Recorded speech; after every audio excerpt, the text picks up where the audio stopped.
What is going on, everybody? I go by Philly Mike, and What's good, y'all? It's your boy RB here with Philly Mike to talk some Sixers post game.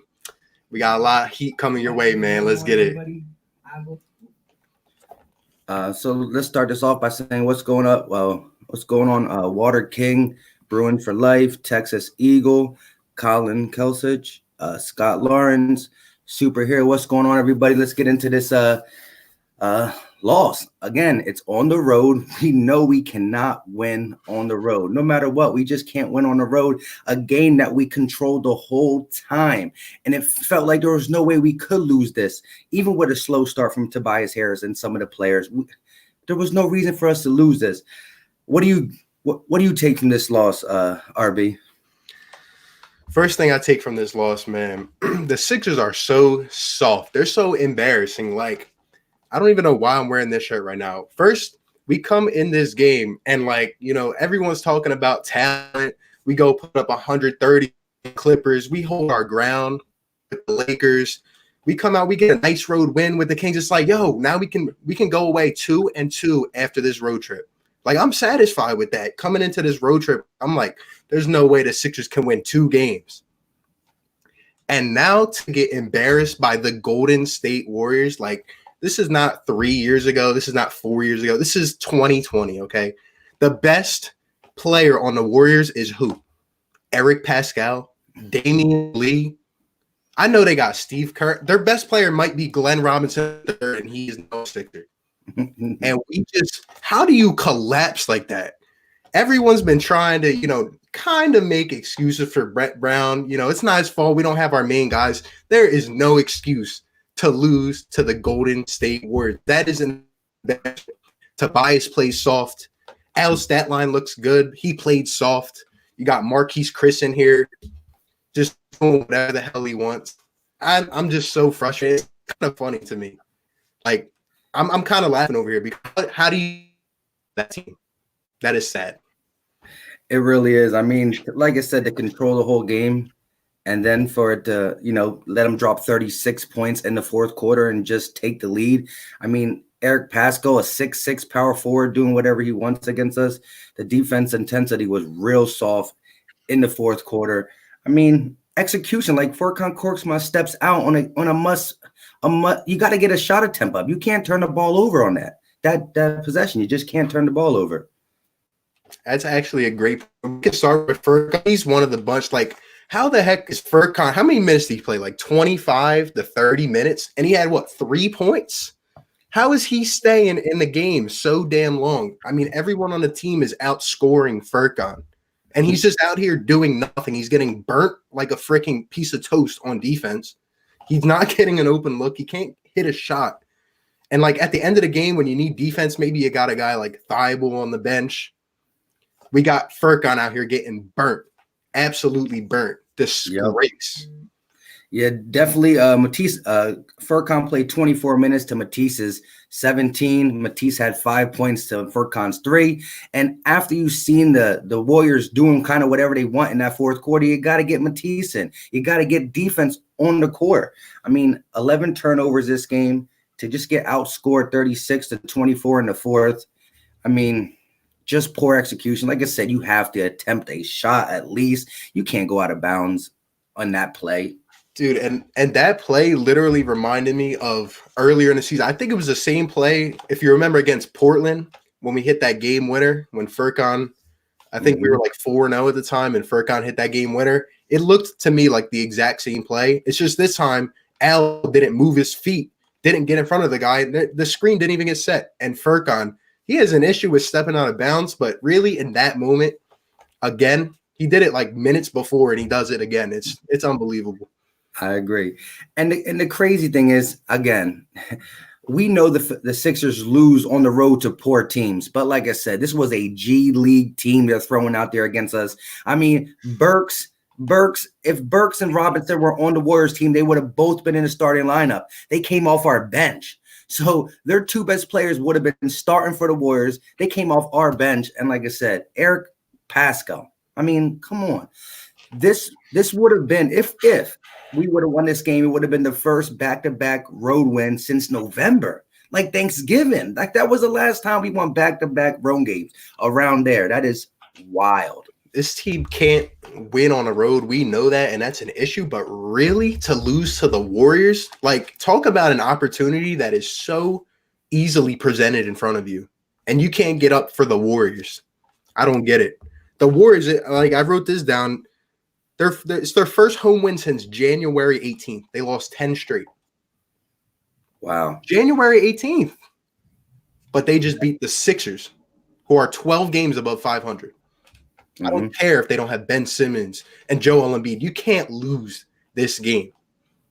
Yeah, I mean, not having Joel Embiid and Ben Simmons is an excuse to lose to the Lakers, excuse to lose to the Clippers, but not to the Golden State Warriors. You know, not with this team. Like I said, wow. So Philly Boy 215 said, "Well, if we hire Kenny Atkins, that would happen." What do you think about that? Is he saying? What is he saying, that we would that wouldn't happen, like we wouldn't have lost? Or I think that's what he was saying. Well, like, that's interesting. I mean, Kenny Atkinson gets fired today. A surprise to me. They're what, 7th in the East or whatever they are, and you know they part ways with their coach. They're not, you know, holding their ground. They're going to make a move when they see it's time to make a move. I think that'll be a good topic to get into a little later on. But obviously, like, it blows my mind. Like, how does Brett not stop that? You know what I mean? Like you said, 36 in the fourth quarter to the Warriors. You don't put something, like, you don't have a plan B. He's got a little, like, freaking note card. He doesn't have something on there he can draw up. I know he loves his big clipboard and everything, but, like, he doesn't have something he can draw up to stop Eric Pascal from draining mid-rangers, from stopping Damian Lee from hitting wherever he wants. It doesn't make sense to me. The Sixers have more talent. Even without their guys, they have more talent than the Warriors, okay? And it by a landslide. Heart, that's where it comes down to. Belief in the system. It's not there. I've been telling you guys this. It's not there.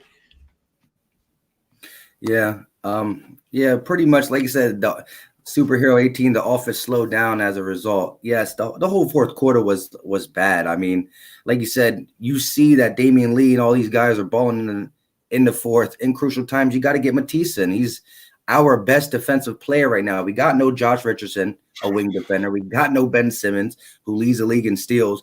But like I said, there's no excuse for this. And I was able to watch this game relaxed. Like I said, we weren't blowing them out, but the whole game felt, if we had a comfortable lead, and 6 points ain't a comfortable lead, but because you're going against the Warriors, 6 points feels like 20 points to me, you know, but let it be the Sixers to not execute down the stretch. Just shows more Brett Brown's, you know, incapacity to do things. And again, the coaches coach, players play, you know, poor execution, turnovers, that is not on Brett Brown. But like I said, you got timeouts for a reason. Once they're going on a run to catch back up, you know, call timeout, regroup, do something. Don't just inbounds the ball and keep playing. I gotta be honest, man. Like, these type of games, like, all season I've had that feeling where it's like, you know, it's going back and forth. The other team's lingering. We're staying in. But in the end, I always had that feeling like, you know, the Sixers will pull off. It'll be okay in the fourth. Tobias will heat up, or, you know, when we had Ben and Joe, like, they'll heat up. We'll break away. And, like, I had that feeling tonight. But tonight, it just stunned me. Like, and especially against this team, like, you just can't see it, you know. It's disappointing. It really is. So King of LA says, pretty much he said in his first one, let's look at the first one too. It says, in my opinion, Furkan is not that terrible. It's all because there's no Simmons and he can't create his own shot. When you play with Harris as our main guy, he doesn't pass to open shooters as Simmons would. And then he went to say, when Simmons is back, Korkmaz will score over 20 again, 100% sure.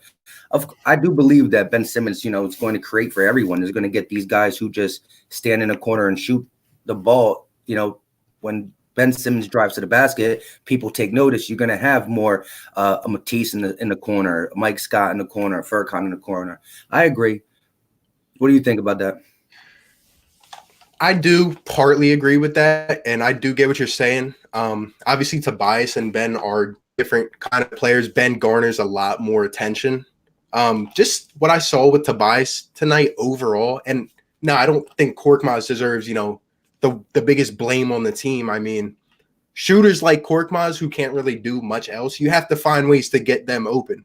And obviously, I don't think we have a guy that does that too well. So I'm not going to put it all on Korkmaz. In terms of Tobias, I mean, like even games like tonight, obviously he hasn't shot well on the road this year. But, he's coming off. I mean, he played all right last game. And, tonight it wasn't going in. It wasn't sinking. He's not shooting well. What I don't get is how a guy like Shake Milton, honestly, like I'm looking in the fourth quarter, I'm looking at the box score, and we're like halfway into the fourth, and this guy shot the ball 7 times all game, and he's 5 for 7. Like, I don't know if it's Shake not being aggressive enough or Brett either just not leaving him in long enough because, he loves Raul Neto, or if it's Tobias holding on to the ball too long and he's not giving it. I don't know, but like, why is Shake not shooting the ball more? Like, and why is Tobias continuing to shoot? He's 4 for 16. It doesn't make sense. Yeah, what's it called? Shake, with him just coming into his own, I don't think he has that aggressive mindset yet to just be like, you know what, I want the ball in my hands. They're going to give it to the max player in Tobias Harris. You saw him calling for the ball late. I mean, we got to another thing that 3 seconds, that 3 seconds call was crucial too. Like, Tobias can't be in there for more than 3 seconds. You got to do what you got to do. But I mean, it just was really poor execution down the stretch, and nobody regrouped. Like I said, we were able to hold the Golden State Warriors pretty good second, third quarter. I mean, they only scored 20. You can't let them close out with a 36-point quarter with Eric Pascal leading the way, a 6'6" power forward. And I mean, Marquise Chris was just catching Lob City. It looked like the Clippers back in the day. Lobs, he was, just aggressive on the boards. That's a great point, man. And like, I feel the Sixers were honestly outclassed in terms of energy tonight. The first play I saw of this game, the Sixers moved the ball around, passed it like 4 times, got a nice bucket. And ever since then, when the game went on, it's like the Warriors were just hungry. And when you let teams who don't have as much talent stay in the game, even though they are not like, they're not supposed to win the game, if you just keep them in too long, we see this with sports. When you keep those kind of teams in the game, they take advantage of it. And when they're playing hard, when Marquise Chris, as you mentioned, is down low, doing whatever he wants, Al Horford. I mean, I don't even see Al Horford jump up anymore on defense. I see him tonight. He played, all right on offense. I don't even see him jump on defense. The guys don't even communicate. Guys get stuck in the middle of screens. No adjustments at all. Guys have their way, and they just play harder than us. That's the simpleness of it. I mean, yeah. What do you think about Al Horford, though? Give me your thoughts, man. I mean, he's definitely not worth the contract. He doesn't really have. I mean, you can see Al Horford plays better when Joel Embiid's not there. It's just they cannot coexist for the simple fact that you can't play this game, this style in 2020 with too many big guys. I mean, he is serviceable as a backup center, and that's what they really wanted him for, because our plus minus was so bad when Joel Embiid was off the court. They wanted to make it where when he was off the court, Horford came in. Then I don't know what happened where they wanted to start Horford, and it just doesn't work. But the Horford we were seeing in Boston, we are getting a lesser version of him. It's just as simple as that. His defensive. He's always been a defensive player, really good. I mean, he was able to slow Joel Embiid down in some of these series 2-3 years ago, but it just doesn't look like that on defense. I mean, he can still pick and pop once in a while, but the defense is not there anymore. I know a lot. Like, this has been a huge debate, obviously, all season. I honestly don't know how to feel. I want to know how you feel in terms of whether this is partly an Al Horford in decline issue. Is it a Brett Brown systematic issue? I mean, I've gone long now trying to, kind of bring myself to believe that Al Horford can still play. But just what I'm seeing, I don't know if it's a lack of energy, just a lack of interest. I really don't know. But like I said, I see Al Horford not jump up for rebounds. I see him let guys go right up for free layups. And like some nights he just not interested. I don't know what it is. What do you think? Yeah, man, I can see that too. I got to shout out DJ Eastwood because a couple weeks ago he put out a video where he was like, he said he's gonna go on another level, and he was saying that Al Horford is trolling us. He came to the Sixers on this big contract just to play bad on purpose because he still feels some type of way with the Celtics and the Sixers rivalry and whatnot. That video was pretty funny. But yeah, I just don't see the same thing. Real quick, let's see this. Thank you for the super chat, Asia Robinson. Appreciate it. What up, guys? Are you both ready for Phillies baseball? Take care of Didi. How you feel about that? I'm ready for Phillies baseball. At this point, let's just cancel the rest of the Sixers season. I mean, honestly, let's tank. Let's go for the draft. I might not even watch a game anymore. Like, what am I supposed to expect? Ben Simmons isn't here. Joel Embiid isn't here. Brett Brown sucks. He's probably going to be the coach for the next year, too. I mean, knowing this team, this organization just does things backwards. I'm ready for a good manager in Joe Girardi. That's for sure. Yeah. And I like to sign in with Didi. You know, Didi's a solid player. But this league now today, you need pitching. And so I thought Aaron Nola took a step back last year. I'm not saying he did bad last year, but the year before that, I thought he was really going to be a solid ace. And he kind of showed he shows potential once in a while, but pitching is where it's at. And I think the Yankees are going to be pretty tough now with Garrett Cole on the mound, But yeah, we definitely going to do some Philly stuff. Like I said, it's not interesting when you know that when you look at the schedule and you see the Sixers on the road, it's like, do I really even want to watch this game? They're on the road. But at home, it's just I've never seen a team this night and day to have the best record in the NBA at home and to be completely different, probably a bottom 10 record, well, definitely a bottom 10 record on the road. It's wild. You go from a playoff competing team at home to a lottery team on the road. I don't understand it. You're absolutely right. Like, I've never seen anything like this either. I don't know how it's explainable. How can you play so good at home against the Bucks, the Celtics, Miami the first time we played them, and you go on the road, you can't get up for a game against the Cavs, the Warriors, the Hawks, the Knicks, nail biter after nail biter. How does that happen? Like, how do you explain that? We have talent on this team coming into the season. I mean, all we hear is finals, expectations, top 3 seed in the East. But if we can't win a game on the road, we have no shot. And how it's shaping up right now, we're not going to get above the 4 seed or the 4 seed in the East. So we're going to have to win games on the road. And right now, I'm 0% confident in the Sixers winning a road game. I really am. Yeah, me too. It's very scary. And like I said, it looks like it's going to be the Miami Heat because I don't see it. Like I said, the third, the fourth or third, I don't know. I really don't know. Miami Heat has their own problems too. They'd be losing some games to some easy team. They just took a loss to the Pelicans on the road. The Pelicans are a fun team to watch, though. They've been exciting. They're actually top 5 in offense. They just move the ball. They're energetic. That's the thing. Like, even when you don't have enough talent, if you just play hard, good things happen. That's the time. True. That is true. And see, what Superhero 18, when he was talking about coaching, we were talking about why we can't win on the road. And I agree. For it to be like, if it was just a small hiccup or something along them lines, it's, there might be a different reason. But to be that consistently bad on the road and good at home has to do with the leader of your basketball club. And that's supposed to be Brett Brown. And, a lot of people Greg Popovich swears by him.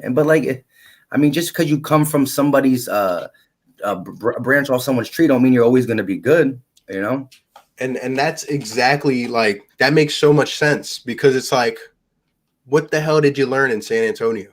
If you're spending so many years alongside a great in Greg Popovich, and I know DJ makes jokes about this saying like, what did Brett do? Polish his shoes, make his coffee? He obviously wasn't watching basketball. Just frankly, like, Brett Brown was a good hire, in my opinion, because during the process days, he wasn't well recognized, wasn't well known. He was a guy that would bear the hit of the losses we knew were coming. We were tanking on purpose. We knew that we were not going to win. Brett would be the guy to take that hit. But like, when have you seen a guy who goes through that last this long? And why is he here when he's shown now the last 2 seasons that he cannot take the talent and elevate it to that championship level? I don't care what anyone says. We underperformed last season. Look at the starting 5 we had. I don't care what anyone says. Underperformed. Yeah, I agree 100%. 1 second. Joey Shake 72, thank you for the super chat. Appreciate it. You know, dollar, a penny, doesn't matter. Little something always goes good to the channel. Yeah, man, it's rough. Like I said, the whole time I'm watching this game, I'm sitting on the couch like, this, all right, it's not going to be an amazing victory we're going to talk about, but no way did I think we were going to lose in that fashion. And just to get back to this question, yeah, so annoyed Miami lost yesterday. Yeah, it was funny because I said to her on your page when I commented on her, my brother's a diehard Miami Heat fan, and so he really wants that matchup because he's trying to, you know, entertain a nice lump sum bet with me if we can, you know, play them in the first round, which I wouldn't be too confident to put my money on the Sixers. That's the scary part. I'm not even looking forward to it anymore. And I think any team in the East now wants to play the Sixers. They know all they got to do is win their home games against the Sixers, and that's going to be a piece of cake. Steal one on the road, and you're on your way. I mean, games like this just take it out of you. And, like, I know people will make it out to be that we didn't have enough talent. You know, Ben's out, Joel's out, blah, blah, blah, blah, blah. But there's just some games you can't lose. And, like, even if the Sixers, say we had played our hearts out tonight, but we just couldn't hit a shot, I would even be less mad about that. But it's just the fact that, like, at certain times, I just see the team turn it off. They're not focused. They're not ready to go. It's just sad. It really is. Yeah. Like you said, injuries, you know, our team, again, even you want to conclude Josh Richardson. He's a starter. He's one of our 4th best players, probably right around there, and we don't have him as well. But to lose against a team, we took 2 guys that would have been starting on their squad. If they had Alex Burke and Glenn Robinson, Damian Lee probably wouldn't have been in the starting lineup, and whoever that other dude was, the one who was making them free throws late, whatever his name is, I don't even know his name, honestly. That's how bad this was. I don't know his name. I had to look some of these guys up. I'm like, who the heck is Damian Lee? I mean, I'm seeing Dragan Bender come in here and hit clutch 3-pointers. Dragan Bender. Talk about an absolute scrub in Dragan Bender. I'm seeing a dude, I don't even know who he is. I'm seeing Eric Pascal go off. Those guys had no business being in that game. The most fun they had tonight was probably when Glenn Robinson III hit that and one. I think it was in the 3rd quarter, and he's having fun with his old teammates. I mean, Glenn Robinson III may even have had more fun in Golden State this year than he did with Philly. Talking about he doesn't know his role. I mean, one game he gets 10 minutes, the next he gets 32. Like, it doesn't make sense. It doesn't make sense. Superhero 18 says someone called us the Cleveland Browns of basketball, and I think that's accurate. I mean, at this point, like, yeah, might as well put us on a show like Hard Knocks. I mean, we're just pitiful. We got this whole season. Like, how do you even describe it?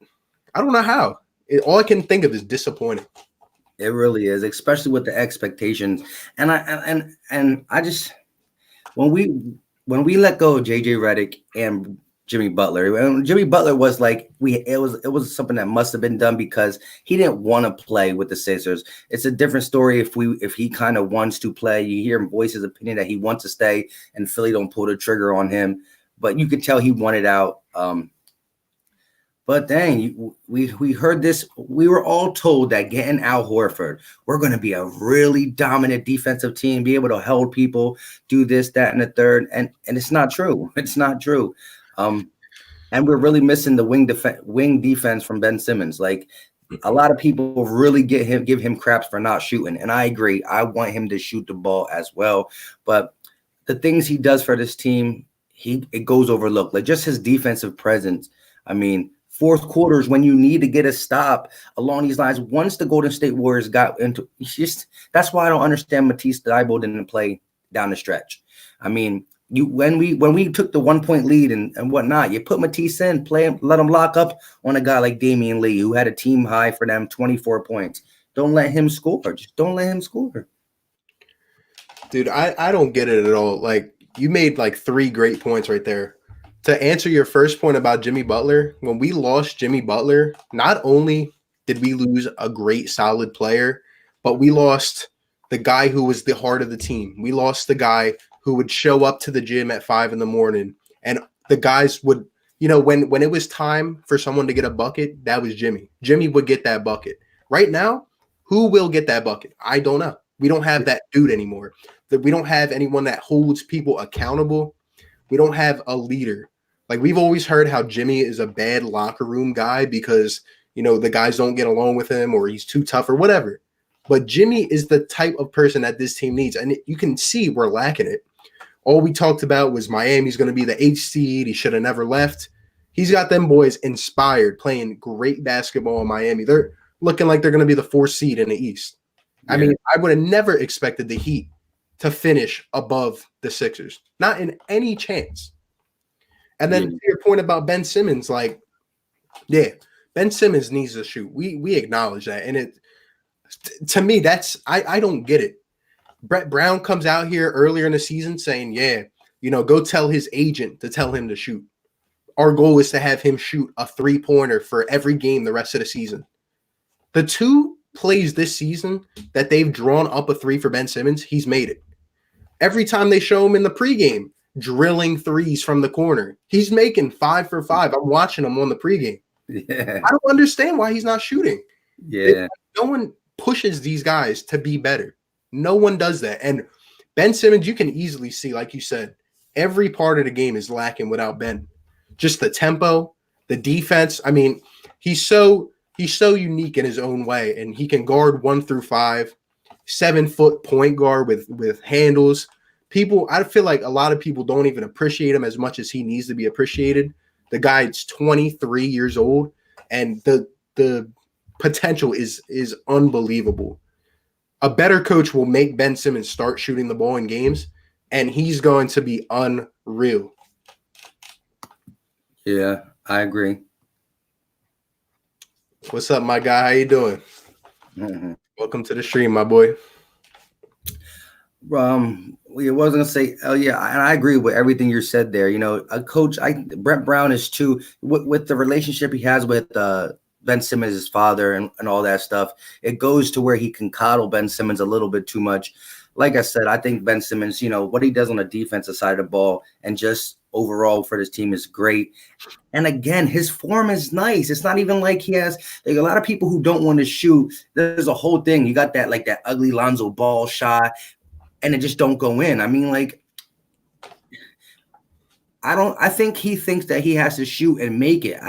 At this point, I don't even care if the ball goes in. I just want to see the attempts, because the attempts will transition over to scores. I mean, again, some of these guys don't shoot because they never had to. I mean, he's been able to do whatever he wants in his whole basketball career by just going to the hole, because he's a 6'10" point guard, or you know what I mean? So yep, for sure. And I feel like, yeah, like, it took a couple years, but like, for example, like even Ben Simmons within himself, how does he not look at that last season and realize that, maybe if he had a jump shot, this team goes to the finals and wins it? I mean, we were 1 bounce away from beating the eventual NBA champion. If Kawhi Leonard didn't hit that shot, I feel like we would have personally beat Milwaukee. We had one dude to stop. I mean, they had shooters, but obviously Giannis is the main piece there. And the finals, the Warriors were banged up. Sixers had a shot of winning the finals if they win that Game 7. And if Ben Simmons has a jump shot, you never know. I mean, we were kind of playing with 4 offensive men on the court. Yeah. And that's what teams do in the playoffs. Like that year that the Boston Celtics beat us, they have the guy who's defending Ben Simmons all the way back at the free throw line. Like, and it's just an extra guy, an extra body on Joel Embiid straight up, and it makes it really hard for him to to work, and that's why Al Horford don't work as much. Either you have Al Horford on the block taken away from Joel Embiid, or you got Al Horford at the 3-point line, and the dude who's guarding Al Horford's not scared of Al Horford's three, so he's creeping down, double him teaming on Joel Embiid, so it just doesn't work. He needs space. Yep. Elton Brand deserves some blame too. I mean, I don't know where like the difference was, like whether it was Elton thought Al would be the insurance policy, he would be the sixth man this season, or whether Brett had a different idea, or whether they never talked about it, because apparently people don't talk in this organization. But I don't get it. The whole first half of the season was trying to make Al Horford into a stretch four. Him and Embiid are playing way too many minutes together. And, obviously Embiid's out now, but like when I have a feeling when Joel comes back, Brett's going to play them together again. I really don't think the man understands basketball, and you can't play those two together. Like you said, it's just not going to happen. Al is not a good enough three-point shooter to be sitting out on the perimeter, jacking up 7 to 10 threes a game. He shot more threes already by a lot than he did with Boston all of last season. I agree. I just don't think he fell off that much as what we're seeing. I just can't. It's hard for me to believe, man. It's hard for me to believe. I do gotta say this real quick. What was I about to do?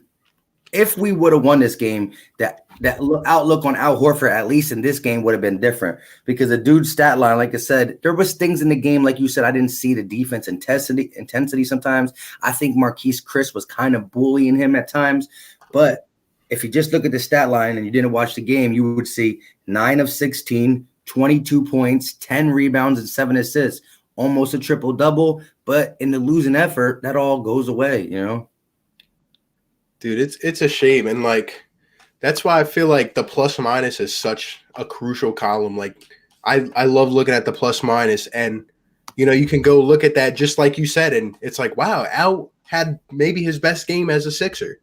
But the difference was last game, what did he have? 17, 18 points, and he was a plus 41. Tonight he's a plus 1. It's like, it's hard to believe, man. Like, Al had his times in this game where he actually got down in the post and put up a nice little bucket, but overall, it's like, I don't get it. He looks slow. He goes to like bend over for a pass, or he even throws a lazy pass. And I'm like, this is just not the Al Horford that we've seen. The Al Horford that had Joel Embiid on clamps. I don't know if Brad Stevens is just that good of a coach, or if Brett Brown is just that terrible of a coach. But you can't tell me that Al Horford dropped off as bad as we've seen. I don't know what the heck to think. I agree. Larry Bird Celtics said, I see what y'all are saying, but I think come playoffs, we will be fine against anyone, including Miami. Miami does better at home than the road. How do you feel about that? I mean, this guy has Celtics in his name. I mean, you can't even trust him. I don't believe that at all. Playoff time, we're going to see the same thing. Actually, it's going to be worse. You know why? Because Ben Simmons, all they're going to do anytime Ben Simmons, if he's back, if he crosses the 3-point line, they're going to make a wall. Because who's he going to kick it out to that you can really trust on a night in, night out basis that is going to knock down threes? Furkan Korkmaz, I mean, what did he have tonight? 3 points? Some nights he has 24 points. Some nights he has 7 points. Tonight, 3 points. Who's he going to – if he throws it down to Joel, double team. If he throws it out to Al Horford, who's apparently going to sit out at the 3-point line, I don't trust him. Tobias, some nights he's hitting everything. Some nights, like tonight, can't hit a lick. I don't think the Sixers will be all right on the road in the playoffs. I don't. How about you? Yeah, on the road, it's going to be real rough. Like I said, I can see it coming down. Like, even the first series, I'm not saying we will be first-round exits, because I do think we'll be able to get past the first round, possibly. If we do, it's going to come down to we win our home game, we win our 2 home games, lose our 2 away games, and it's going to come down to just stealing just 1, but it's going to be hard. And the fact that if we start the first 2 games on the road and we'll drop the first 2, that's kind of demoralizing as well. Yep. Well, at this point, if who do you really think if we were to line up how we are now, I mean, we're probably going to either play Toronto, Boston, Miami. Like, which one out of those do you think presents the best matchup for the Sixers, or who do you think we can beat out of them? Because I'm having a hard time seeing any of it, honestly. In a 7-game series, I think we can beat Boston. And like the last time we played Boston, we got blown out. That was not a really bad sweat stretch. We did get blown out by Boston, but on the season, I think we're 3-1. So we're 3-1 against them. So we proved we could beat them. And I just love the matchup where it comes, well, Cantor versus Embiid. Like Cantor cannot guard Joel Embiid whatsoever. Joel Embiid should be able to eat against the Celtics, but the Raptors present a challenge because of their defense. Their defense with Gasol, Ibaka, Pascal being long, it prevents a problem. Real quick, Larry Bird says, I'm a Sixers fan, but the Larry Bird was my favorite player. So why you got Celtics in your name, man? Why? Yeah, it could just be Larry Bird. Could have been Larry Bird, yeah. And then he said another comment real quick. He said, I can be trusted after you said it. I don't know, man. I don't know. A little suspicious. Vance Maxwell, are you talking free agency for the NFL? Because the start on March 17th or 18th. Yeah, we're going to be doing some stuff. RB is going to be doing Eagle stuff too. So listen, real quick, we got 30-some people in here. If you guys are not subscribed to the Philly Take with RB, when this video is over, go over. I never tell someone to just subscribe blindly. Watch a video, check it out. The dude speaks facts about the Sixers. He's going to be doing some Eagle stuff too. He's an all Philly channel, just the same way I am. He'll be doing some Phillies baseball things too. So definitely go out, check his videos out, and subscribe if you like, and vice versa. If you are not subscribed to my channel, new in here, watch a video. Let me know what you think. If you like it, hit that button. If not, you can hit the X. Hey, definitely sub up to my boy Mike. He always spits the heat, especially with the Eagles, man. I mean, I'm already looking forward to the next football season just to hear your content, just to, some positivity. I can't take this anymore. Like the Warriors, come on, man. I did not want to be spending my Saturday night like this. Word, yeah. I mean, like I said, it was I did not think I was going to be having to talk about a loss. Like, I mean, again, we weren't blowing them out. Our largest lead, I think, was 7. But it just felt like this is a game that we controlled the whole way, even playing a little poor at times. Like there was a times where Tobias couldn't buy a bucket, but I just felt confident about this game. And then, I went to the kitchen real quick, grab a bottle of water. I come back out and it's like, what happened for a second? You know what I mean? It makes absolutely no sense. This whole season, absolutely no sense. Like points at the times in this season, we're beating the Clippers, we're beating the Bucks, and then we lose to these bum teams. I don't get it. Anyone in the chat right now, if you're still a Brett Brown supporter, let us know why. Because some people have been defending him. I understand we didn't have enough talent. Okay, but we put up 130 with these same players against the Los Angeles Clippers. And we just go to the Golden State Warriors. How do you defend that? Someone. Yeah. Philly Dreams, we can be any top tier team in the East, but we suck at the same time. I don't get it. I agree 100% with you.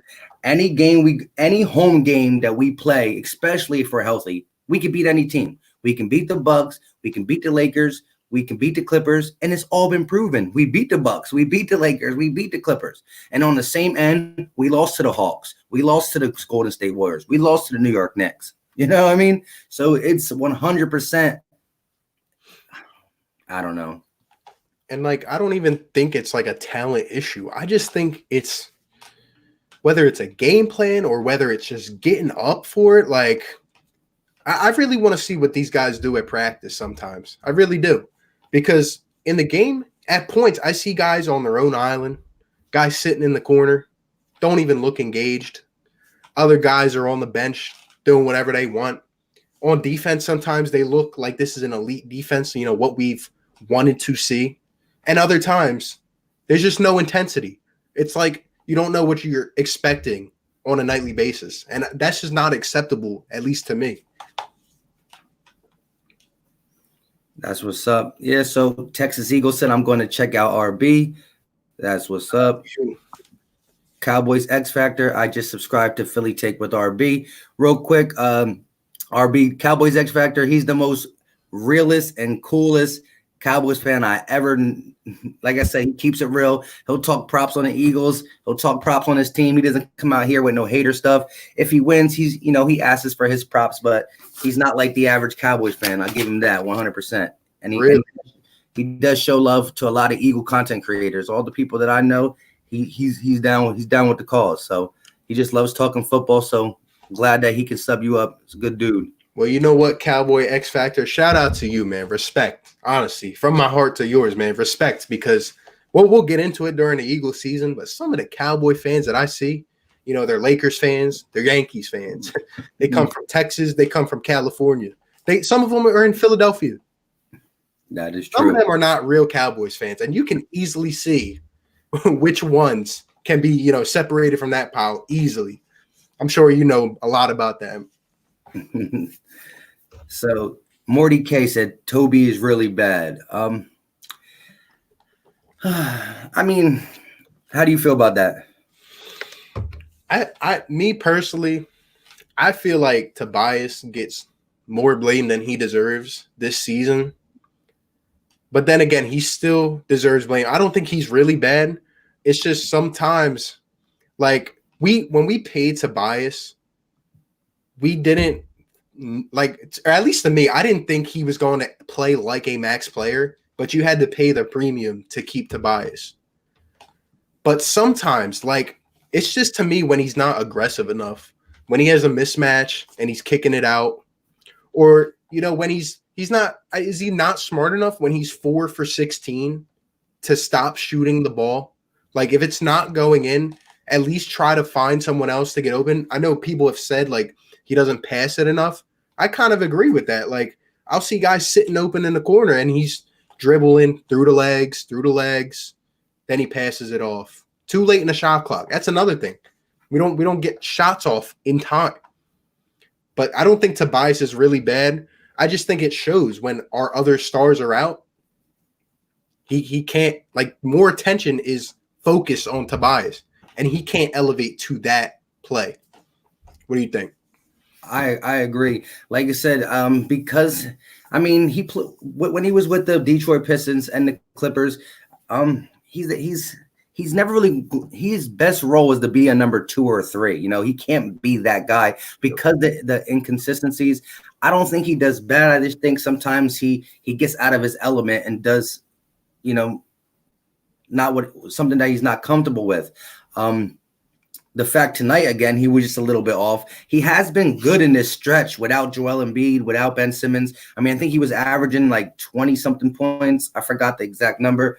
But, like I said, we knew the NBA's got a lot of overpaid guys. It's just what it is. It's just the nature of the beast. So is he a max guy? No.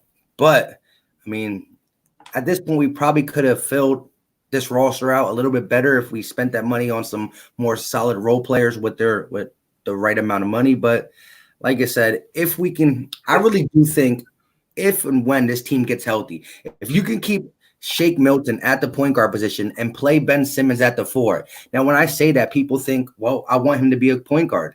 Just because Shake Milton is at the point guard position doesn't mean that Ben Simmons can't run the ball. I mean, he's great at running in transition. He's perfect. But at the half-court set, he tends to struggle. I mean, what do they do anyways? Ben Simmons walks the ball up the court, and he hands it off to Josh Richardson. You know what I mean? So you keep Shake Milton and you play Ben Simmons at the 4. I think this team would be really good. And you keep Glenn Robinson, Korkma, and Al Horford and Burks all coming off the bench. I think this team can do something healthy with that rotation. You got them guys coming off the bench, and you got Shake Milton in the starting lineup with Josh Richardson, Tobias Harris, Ben Simmons, and JoJo. Yep, I absolutely agree with that. I think, especially now in an age of positionless basketball, we're not going to really look at Ben Simmons and say, oh, he's a power forward. Like, why are we playing him at the 4? It's more so just going to be, another ball handler on the court. With the way Shake's playing, I mean, we kind of need his shooting. I wish he would be shooting more right now. I don't know why he's not. But we're going to definitely need a guy like Shake on the court. I know people have said he's what we wish Markelle Fultz would be. And, right now, Shake is definitely impressing me. I didn't really expect him to keep it up for this prolonged stretch, but he's doing it. And the more he plays like this, like you said, the more you got to keep him in. And we definitely need to consider him to the starting lineup. I don't know what we're going to do with the bench. That's actually a great topic.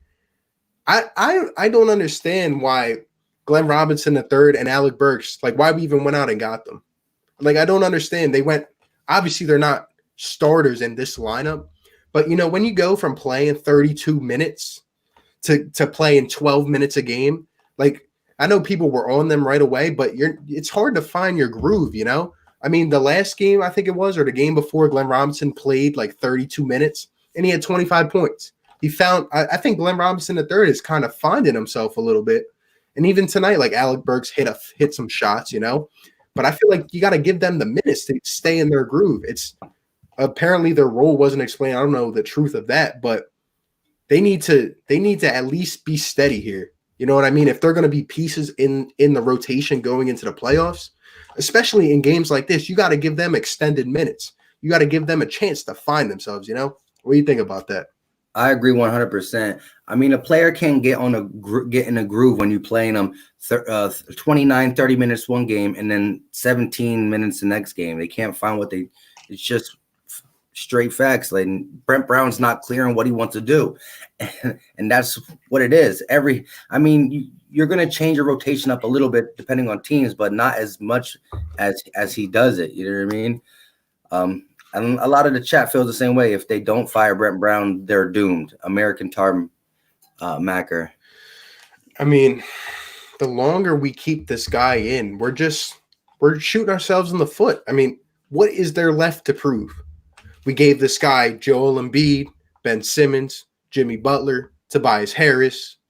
We've given him now, I guess, a formidable bench maybe. Korkmaz has stepped up this year, at least in stretches. Thibault's an elite defender, even though he won't play him. Mm-hmm. I mean, we have some guys that can at least, hold their own on the bench. And what is there left to see? What is Elton waiting for? I feel like Brett should have been gone at the All-Star break or even before. I mean, like I said, the Nets got rid of Kenny Atkinson. Who knows what happened there? But, it just doesn't make sense to me how this organization is run. When you see a guy he's not the dude. We know that. He's not the dude. Why? We're going to waste another playoffs? Hopefully he doesn't return next season, but just some of the decisions this guy makes night in, night out, no adjustments and no accountability. And he can't motivate anyone. So yeah, a lot of people are saying he's a Jason Garrett of the NBA. and your guy, I guess, agreed. He said, AR, we will either make it or break it. We will either make it or break it. Still not sure what Sixers stand on the spectrum. They just a mixed bag right now. But one thing's for sure, have to get rid of Brett Brown. Yep. I mean, that's the first move if we're going to. That's funny, but yeah, hey, I mean, I wish I was on the Bucks or a Bucks fan right now. But anyway, what I was saying is, the first step, we have to get rid of Brett Brown. Whether who's gonna say it or who's not, you have to get rid of Brett Brown. And I'm not out here to try to be a Brett hater. I'm just speaking it how I see it. We have talent that is severely underperforming. At this point in the season, would you expect the Sixers to be 38-26? We are almost closing in on 10 games above 500. We are 10-24 on the road. We have lost to the Cleveland Cavaliers. We have lost to the Golden State Warriors. We can't even beat the Knicks by a good margin. How is this man still being defended by some people? I don't get it. He has to get out of here. We have to get someone who will make Ben Simmons shoot the ball, who will prevent Joel Embiid from having games where, he's just not involved or he's sitting at the high post. We can't have Al Horford shooting 12 threes a game. We can't have these guys just look so focused at one moment in time, and then they're just out of it. It can't happen. We need a basketball mind in here who's ready to implement his system and be consistent with it. Why is Raul Neto getting – how many minutes did he get tonight? Like 20-something? 20 minutes? 19 minutes. And Raul Neto went 3 for 3 tonight, 11 points. But to me, is Raul Neto a guy that we're going to play significant minutes down the stretch when the playoffs start? Why is it that he's getting more minutes than Alec Burks? I see Alec Burks as a potential playoff, bench player. Not Raul Neto. No offense to the guy. He's too small. He's not going to fare well in the playoffs. He doesn't have a knockdown shot. Why is it that he has a love affair with Raul Neto? I don't get it. Yeah. I didn't like when we had Trey Burks on the team and he didn't get no run. I didn't understand it. Trey Burks was the kind of guy who can come in and get instant offense, create his own shot, and it's Trey Burks' father getting mad on social media for him to get some minutes. How does that make sense? Trey Burke is, a combo guard. He's not the best guard. He doesn't have the most size, but Trey Burke is a lifty type of dude, See him 15 minutes one game and then he's out for games. I don't get it. Yeah, it's real rough. Like I said, Burt Brown. Real quick, everybody in the chat, put in the comment section. Do you guys think the Sixers are a first round exit? Yes or no? When it comes to the Sixers being a first round exit, do you believe it? Yes or no? Give me. Things can change throughout the year, but right now, how we sit, depending on the whole health. Let's say, for the fun of it, that they do get healthy. We do get Ben Simmons back healthy. Joel Embiid. Are the Sixers a first round exit, or do they get past the first round at least? Let me know in the comment section. But by the way it looks right now, my ideal playoff situation was to line up at the 5th seed, play Miami, and then hopefully just try to do something on the road. I don't know if I'm confident about that now. I don't know if I'm confident about playing Boston in the first round. Maybe we could take the series from Boston, but then guess what? We run into Toronto. And Toronto, without Kawhi Leonard, I didn't think they would be, this solid, not even close. But the way they believe in that system that Nick Nurse runs, you can see the difference. They don't really have a star there. Pascal Siakam is coming into his own, I guess. But Kyle Lowry, I don't trust Kyle Lowry as my dude to get me a bucket down the stretch. But they play defense. They play hard every single night. And that's why they're winning games. They believe in Nick Nurse. Yeah. And I like how he coaches. He came out of nowhere, but I like their GM too, Masai. He's good. Yep. All right, let's get to somebody. Let's see how the chat feels. So King of LA says no, we will not be a first round exit. Superhero says 60-40. Larry Bird Celtics says no. So we got some Sixers love right now. American Tarmacker said yes, definitely second. So I think he's saying we'll get to the second. The Miami Heat fan is on the Sixers side and says no, that we will not. I think the no's are that we're not going to get a bounce. So I think right. That means we're going to make it to the second round. Yeah, first round for sure. We got a yes right here. So someone in there. Let's see. Yes. Philly Dreams, no. Your boy AR, no. Interesting. There we go. God.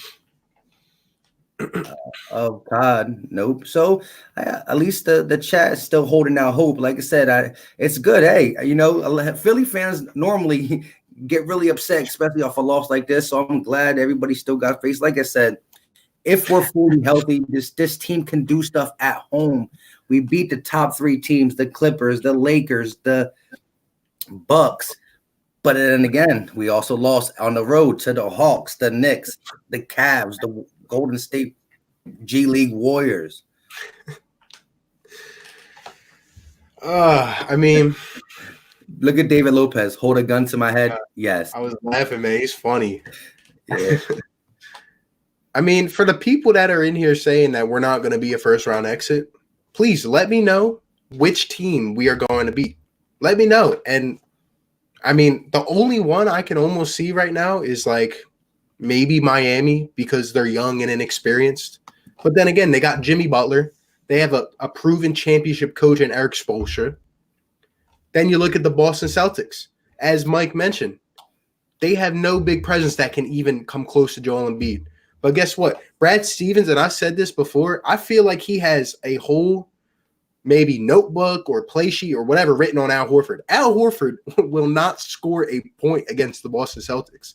And Ben Simmons, they will build a wall inside that paint.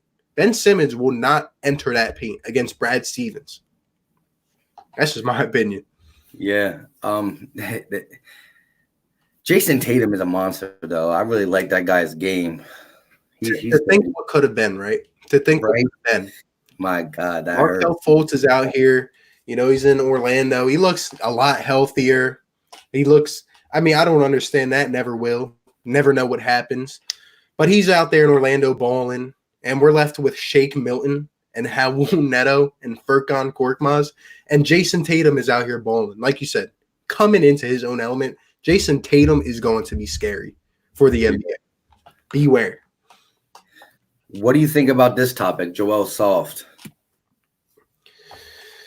I think I would have to know more of the context he's saying that in. I don't think Joel is typically soft. I think Joel he puts on a different type of show. Whether he's getting in guys' heads or, whether he's down low or whether he gets in a little scuffle and he never wants to fight. I think Joel does it just to get the crowd into it. I don't think Joe's soft. I think he can go toe-to-toe with anyone in this league one-on-one. I think Brett Brown is soft. I think Brett Brown doesn't put enough pressure on his players. I think these guys sit at practice and just sit still. They don't play. They just play scrimmage ball at practice. I mean, how do you have Ben Simmons not shooting right now? How do you allow Joel Embiid to just get double teamed? And I mean, obviously he's going to bring pressure, but no, there's never an outlet play. Never. I mean, I don't even feel like we call plays on this team. I see guys do whatever they want. I don't think Joe's soft. What do you think? Nah, I don't think so either. And I think he meant it more of he gets hurt a lot too. I love Joe. Like it says, I love this dude right there. Like the show he puts on, he is one of the most entertaining dudes to watch. His post games are great. Everything about him is great. I just wish, last year he was what? He was averaging almost 28. This year he has not been as aggressive. And again, it's because this guy's shooting more threes and more jump shots because of the fact the paint is so tied up. And he's like, okay, look, at the end of the day, Ben Simmons is not going to shoot. Well, then I have to go out there and shoot. Somebody got to get out of the paint and create space.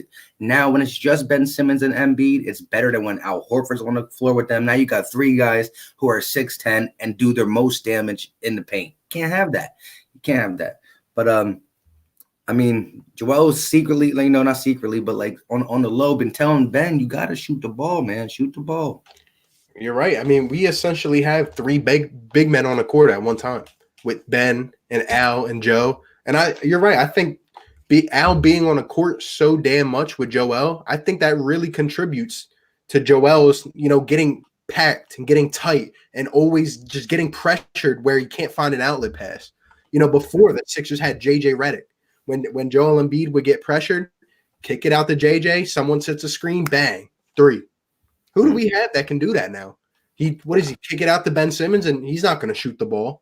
Kicks it out to Al Horford, clank. I mean, you can't really trust it, It's just. Yeah, you're right. And then Philly Dream said, imagine if Curry played tonight. My goodness. I wish Curry played tonight. It would have actually brought me some enjoyment, Yeah. I actually got to see something special. Yeah, instead of Eric Pascal dropped 23 on our heads. That's crazy. Francisco Estrada Velez, did they keep playing? Are they playing? Then I go nowhere, man. I hear you. Like I said, if everything continues, it's not going to be a pretty sight at the end of this. Real quick, he said Sixers trash, no cap. Oh man. Tonight we were. We really weren't, but it's like at the end of this, when you cap off the night, how do you think about it? How? I can't be impressed with anything because we lost this game. I can't be happy at all. Yeah. Because when you look at just the box scores, you see that a lot of people played good. I mean, we had 1, 2, 3, 4, like we had 6 people in double figures. You had 22 from Horford, 24 for Harris, 14 from Shake, 15 for Glenn Robinson. Neto had 11 and Burks had 11, but it wasn't a losing effort to the Golden State G League team. Like, my gosh. God, I mean, it's ridiculous. Golden State, what, they shot 55% from the field? 55? They had 7 turnovers? Where's the intensity on defense? This team is supposed to be garnered around defense. That's what everyone forgets. Like, this was supposed to be an elite defensive team. Think about it. Like, before this season, you got Joel and Al Horford playing next to each other. Who's even coming into the paint on those two together? And just the way that things have been executed, like you mentioned earlier, it's just, I could not have seen it go this south, but this is just bad, man. It is. It really is. Ryan Carley said, Embiid needs to learn how to use the post to create for others. We as a team need to learn how to handle the double team. I'm done with Brett. I think that's everybody's final thoughts is done with Brett. And to get back on that, the playoff stuff, if the I almost said the Philadelphia Eagles, if the Sixers legitly get beat in the first round, there's no way Elton Brand can have him come back after the expectations that were put on this team. But imagine if we do what some of these people in the chat said. We get to the playoffs, we beat the Celtics or the Heat in the first round, we go on a run, and next you know that solidifies Brett Brown as the future head coach of the Sixers. Dude, I might have to switch to another team. I might. If Brett ends up returning, think about it. I mean, are we really going to settle for another second round exit? If we win the first round and we get to the second round and we're bounced again 3 years in a row, I can't settle for that as a Philly fan. And I feel like Philly fans deserve so much more because we are the ones that hold our people accountable. But it's sad when our own organization will not even do that for us. Yeah, Brett earned it last year, I guess. Going to Game 7, almost taking down the Raptors. But even in that series, and people will never look at it, there were some things that if they just were tweaked a little bit, I think the Sixers win that series. You remember when Joel Embiid didn't want to play that one game, and he had no points? He told Brett Brown he was absolutely sick. He played him, no points. Yep. I mean, what do you think about this one? Every Sixers fan knows Brett Brown needs to go, but who you want to replace? I feel like at this point in the season, that's hard to say. I feel like, coming down the last stretch and when more roles get opened up, I think that'll be a better time to look at that. But I think anyone is in the running for it. But what I will say is that we cannot get a dude that is inexperienced. We cannot get a dude that does not have a proven resume. We need a guy who has solidified his job in the NBA, knows basketball, and more importantly, is good with character. We can't have a guy that comes in here and, lets Ben Simmons do what he wants. Doesn't get him shooting the ball. A guy that comes in here and is going to let Joel Embiid carry on with his antics and just not at least have that relationship with him, I mean, I see guys on this team, they don't even talk to Brett Brown. They talk more, and I mentioned this before, to Joseph Blair, who is the assistant coach, and after doing research, he is a G League champion from last year. They talk to this guy more than Brett Brown. During timeouts, the guys just ignore Brett. They don't even listen to him. They don't believe in him. They just don't. I agree.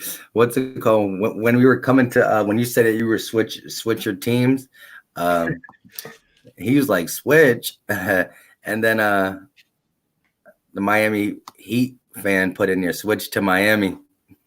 Hey, send me and Joe off to Miami in return. Oh my goodness. Send whoever you want. Honestly, you can finesse.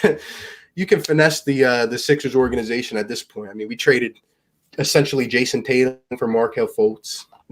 I mean, just bad move after bad move. Send me off to Miami. Send me. Ship me off. This guy said, Come support TJ. Pacers in 7.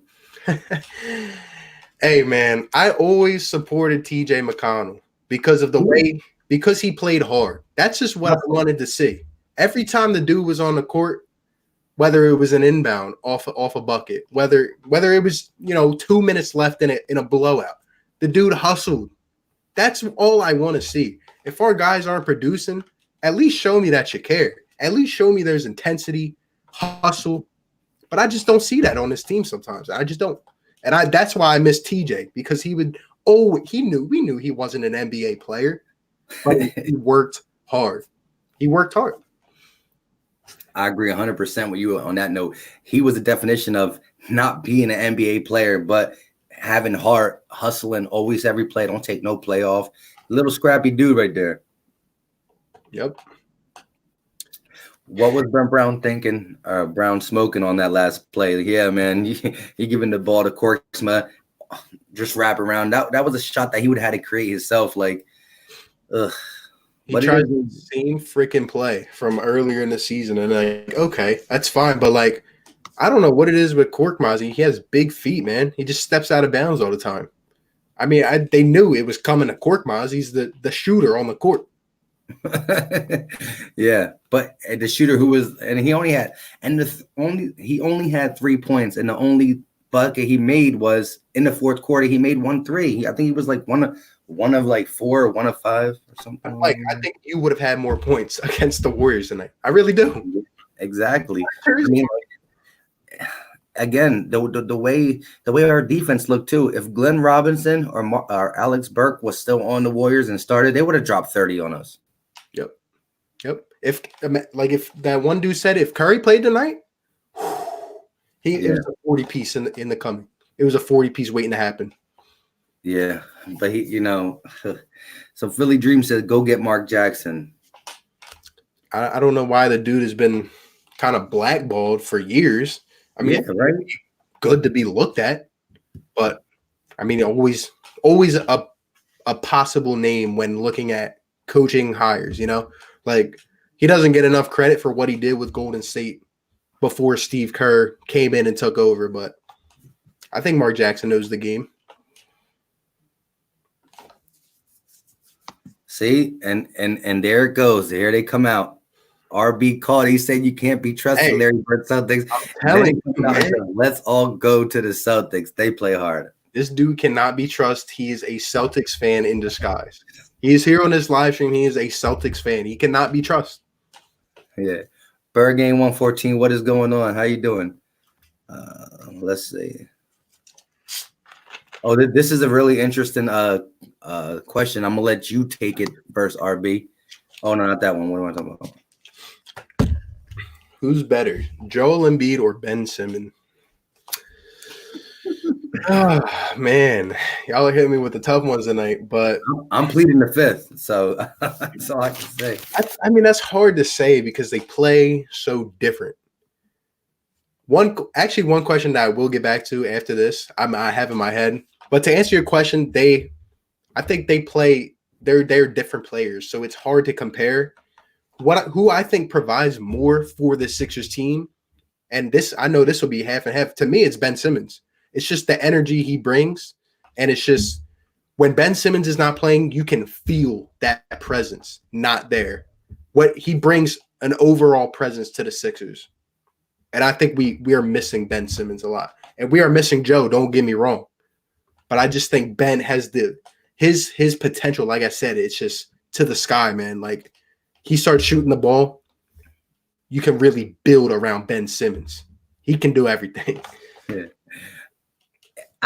It would be rough. I mean, I'm a big Joel Embiid dude. I love Ben Simmons too. I'd probably lean your way. You got to think of the day and age. Like the basketball is still trying to get away from the centers. They're not going to fully be able to. A guy like Joel Embiid's still going to be able to do what he wants. But you got to think, a guy like Joel Embiid, he's big. He's not going to be able to play into his 30s like a guy like Ben Simmons would be able to.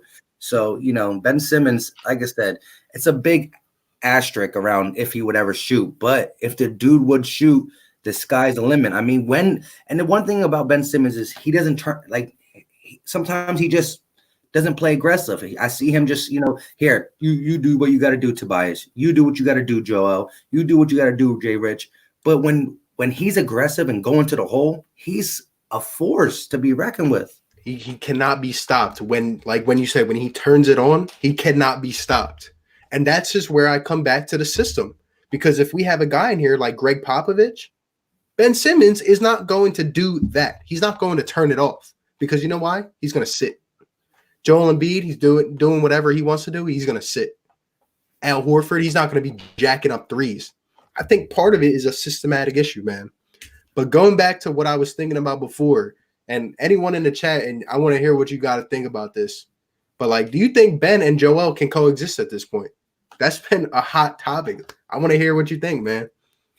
I think, the media tries to say that they can't coexist. I believe they can. I think what got the whole coexisting thing as a big question mark was this year. Nobody was talking about that last year or the year before. What brought it up this year was because for the first 50-some games, Al Horford started on that team, and it hampered not only Joel Embiid, it hampered Ben Simmons too. So when it comes down to when the Sixers lose a game, who gets the blame mainly? It's the star players. It's either going to be Brett Brown or you put the loss on the back of Ben Simmons and Joel Embiid. Even if they had a good game, they get blamed. And I really do think they can coexist. I think the Horford bringing on the court with them hampered both of them to make it look like, okay, the loss got to go on a stars. If the Lakers lose, they're not going to talk about KCP or Kuzma or this guy. They're going to talk about LeBron and AD. That's it. Yep. And when the Sixers lose, they're going to talk about Ben Simmons and Joel Embiid. And when you got a guy like Horford who's taken away from their ability to play on the floor the way they want to play, making Joel Embiid shoot too many shots.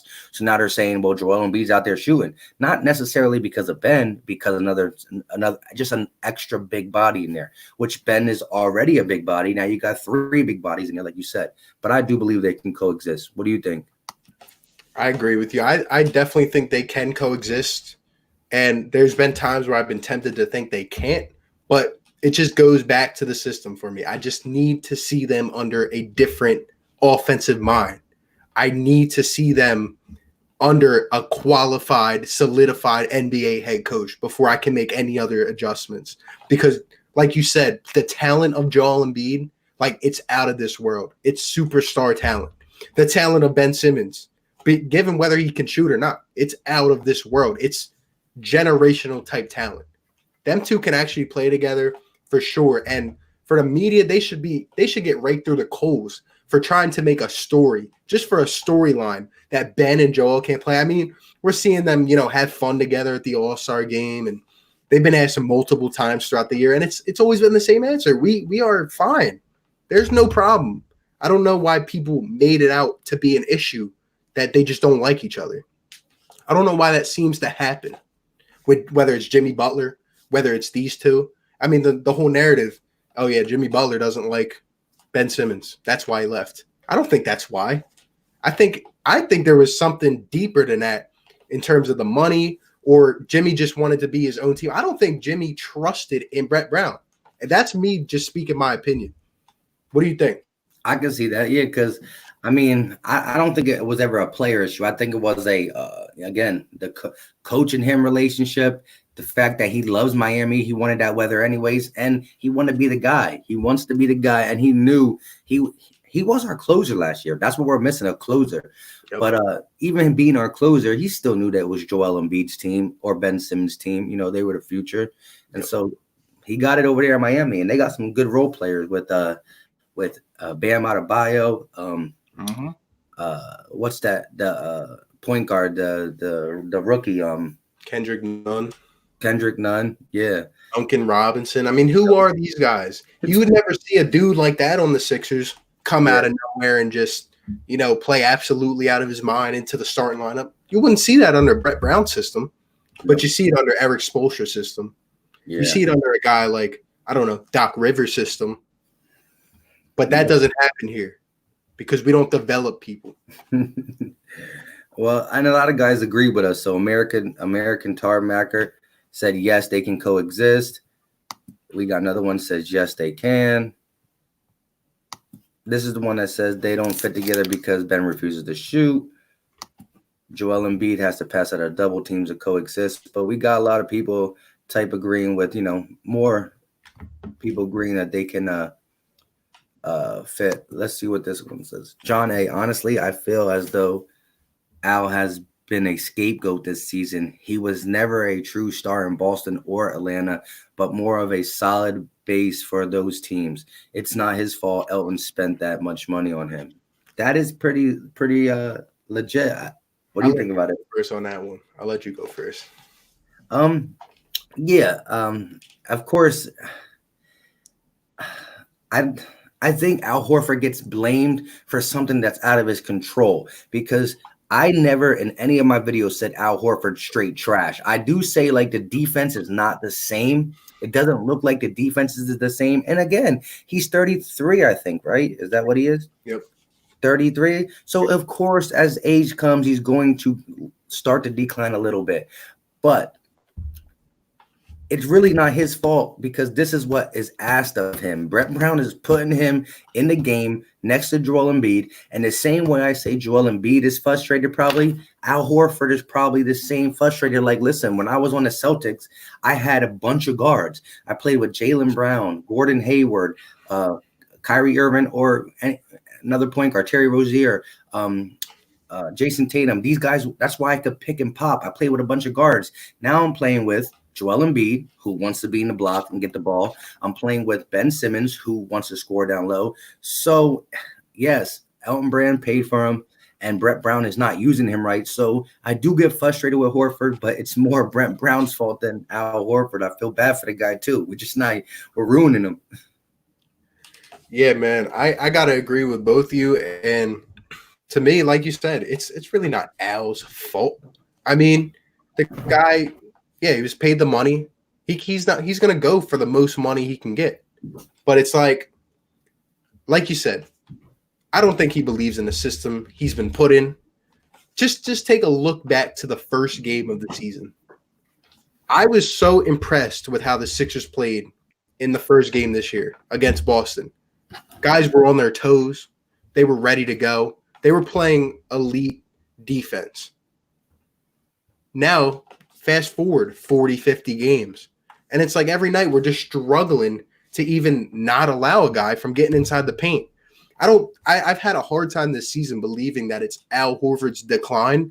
I mean, obviously all signs are kind of pointing as we go that he is declining, but I just don't think it's been as much of a drop as people see. And like you said, it's not his fault. It's more the system he's been put in. I don't think he came here expecting to be a stretch four, to be a freaking 3-point shooter. Brad Stevens always drew up something for him, whether he was, pick and rolling with the guards, or whether, when they needed a bucket, he would come inside and post up and get a bucket. But it's just the difference in the system is drastic. And it just goes to show Brad Stevens is a good coach. Brett Brown is not. And I would not put as much blame on Al Horford as we have. But he's got to play better. I got to see more energy out of him. I really do. This next question is for you. Sixers are done, RB. Let's go Flyers, 9 in a row. Yo, I've been happy watching the Flyers. It's actually bringing me some joy. You know why? They play hard. They play. They play. The Flyers are on a run right now. I gave up for a few years on the Flyers because they were just the classic Philly team, Get your expectations up, stab you in the heart. But the Sixers, I'm sorry, not even the Sixers. The Flyers are the best team in Philadelphia right now. Think about that. I never thought those words would come out of my mouth. I know, right? Flyers are gaining the most attention in Philadelphia. And I might switch to a Flyers fan. I might just watch Flyers games the rest of the year and just do Flyers vids. Honestly. Yeah. My problem is I don't really know nothing about hockey. That's I know a decent amount. I used to play NHL, the video game. But hockey to me is just those guys you just gotta hustle. You skate down the ice, and you gotta be a team in hockey. You gotta be a team. I know Brodes does all the Philly sports. Yep. Sports talk with Bros. He actually just followed me on Twitter, and he had that one video on Twitter where he was going crazy for the Flyers winning. He does them all though. He stays up to date with the Phillies and the Flyers. He actually just followed me on Twitter too. That's pretty funny. And I saw that video. It was funny. Even Mark Zumoff actually commented back at him on that. It was funny. Oh yeah, I did see that as well. Francisco, Ben, and Joel should run more pick and rolls. Yeah, they just need to. Right now, we just need them to get back. To be honest, we need them back. Sixers, like I said, I won't give up. I will not give up on the Sixers until we're fully out. So like we're going to make the playoffs. We all know that because the East is trash. And I mean, look at the eighth spot is under 500 in the East, I believe, right? Orlando, they're under 500 and they're the eighth seed or something like that. Yep. And so we're going to make the playoffs. And so if we get beat, then of course season's over. It is. But until then, I always put the Sixers game on with expectations we can win because we've proven that we can beat any team, and at the same time we can lose to any team. So with all that being said, it's like, my goodness, you just never know what you're going to get with this team. But winning in the playoffs could just really let Elton Brand keep Brett Brown. Like, we get to the Eastern Conference Finals and losing Game 7, then what? You make a great point. Then what? Like, how do you even go forward with that? Do we bring Brett back another year and, sometime next year we sign a big free agent, maybe trade out Horford, and what? We're 12, 15 games above 500, and then what happens? We're underperforming again? Brett makes it to the playoffs again? What happens? Like, where is the line? Like, where do you put your foot down and say, enough is enough? This guy is not going to win a championship here. I don't see Brett as being a dude that can win a championship here. And I don't know why it's taken so long for them to stick on his back. Yeah, I agree. Tyler Ballweber. Brent can't have Tobias running point guard. The last 3 minutes stretch, Tobias was holding the ball too long. Yeah, he did have the ball too long. And then as soon as he kicked it out of his hand, he demanded the ball right back. But hey, Mike, have you noticed, man, like Tobias, I don't know what it is. Maybe it's just me, but like he'll go off for 40 or like 30 or 40 against like the Knicks. But like other games, or whether it's on the road, he can't shoot. Like some nights, like how do you just not show up? But some nights you're ecstatic, you're ready to go, energized. Like when Tobias drives, and the nights I'm talking about, he cannot be stopped. He's putting it up and it's going in. No, like you just know, or he's shooting a three and it's going in, But some nights, like tonight, I just how? Yeah. If we could rank the top 10 most inconsistent players, he's probably one of them because, like you said, one game, the dude got the mid-range, he got the drive to the basket, he can pull from three, and then you got the next game where he can't buy a bucket. And he just got that. He's like that in between. He got like it looks like he's in slow motion. He got that. I don't know, but again, as a max player, we expect him to be a guy that can contribute, especially when Joel Embiid and Ben Simmons is down. And like I said, the heart we showed against the Lakers and the Clippers on the road was impressive without Ben Simmons and Joel Embiid, but this game was not. I mean, a loss is a loss. It still goes in the column, but to lose like this, even on the road, this could have been our first back-to-back road win since November. Like, that's a long time to not have back-to-back home runs. It's crazy. Like you said, it's sad. The Flyers are the best thing in Philadelphia right now, especially with all the expectations we had for the Sixers. It's unbelievable. Like, we finally win a road game, and that's the one I don't even know if I expected us to beat the Kings. I thought we would beat the Warriors. Come off this trip, maybe 1-3. I was hoping for at least or possibly 2-2. That would have made me feel really good going forward. But like you just got to look at it at an overall perspective. Like this team is 10-24 on the road. That cannot happen. Yeah. do they not talk about these things in the meetings? Like, what do you do to get your guys up on the road? Because there's the talent. We have more talent than these teams on the road. Obviously not the Lakers and the Clippers and stuff. They showed me gut those games. They play hard, effort. But games like this, how do you just let them slip off like this? There's no answers. Yeah. No, don't bring back Brett Brown. He's just like Chip Kelly. But Brett Brown is Chip Kelly 2.0. Yeah. I mean, it's rough.